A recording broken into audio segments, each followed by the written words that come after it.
Hi, Chef Allison here. Welcome to the Last Bite Kitchen. I'm a week behind on my Good to the Last Bite videos, but I thought maybe I'll just do two this week, right? The rules are mine. I make them up so I can break them. And I want to do one video a week featuring local produce. And so I went into Argus this morning. I probably go in there a few times a week. And found the produce wall full of local produce, and last week we did kale pesto. I stepped you through using baby kale to make the pesto, and you can use, like I said, any greens to make pesto. But today I found this mix from the farm. Let me just make sure I'm saying it right. The farm on Jennings. And what drew my attention to it was all the different colors. There's definitely the baby spinach, and there's Russian kale, there's some little baby rainbow chard, there's even a few little, I think these are a broccoli rabe or like a rapini, mustard green. It's really a lovely mix, and of course I'm dropping them all over.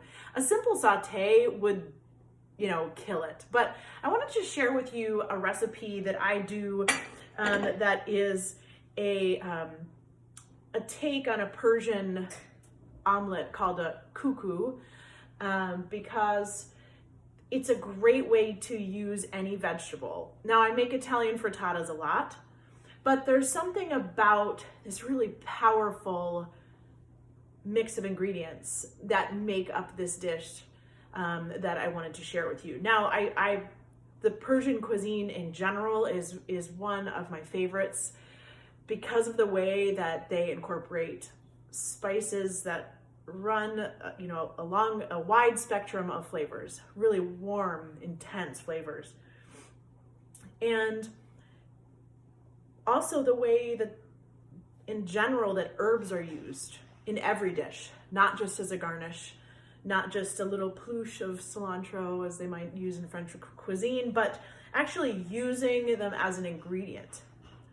And it's something that I'd like, you to keep in mind as you're shopping locally, not to just think of herbs as something superfluous or garnish, but actually to use them as part of the fundamental flavors. So basically what this recipe is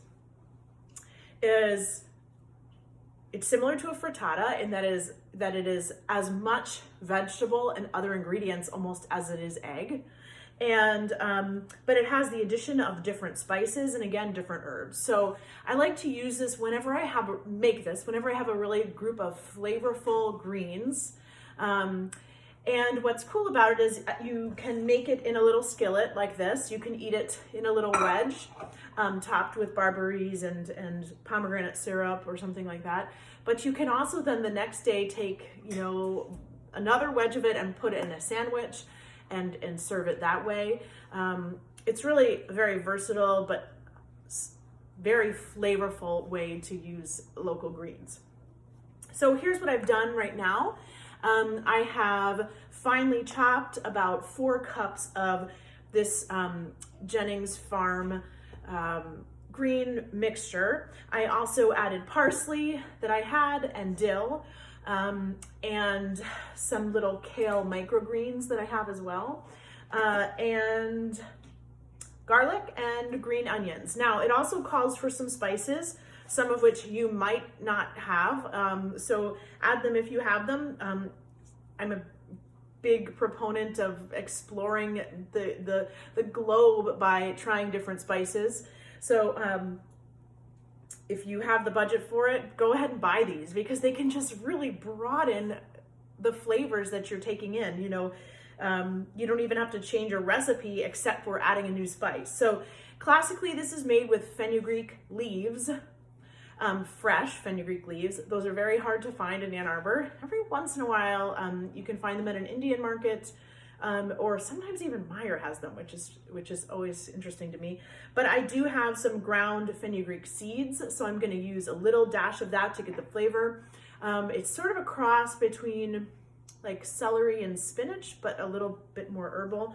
It also calls for a spice blend called Adava, which I had added because I have it. I bought it for this kind of a flavor profile. It contains, at least this particular mixture of Adava, is black pepper, cardamom, cinnamon, coriander, cumin, lemon peel, nutmeg. Again, imagine all of those warming spices as part of this egg dish. So you mix in a little touch of salt, a little touch of baking powder, and a little bit of flour. That's actually different than an Italian frittata where, you know, sometimes you might actually add some dried stale breadcrumbs, but you don't typically add just flour right to the mix. So the next step right now is to cook this in a skillet, and then I'll come back and show you the finished product.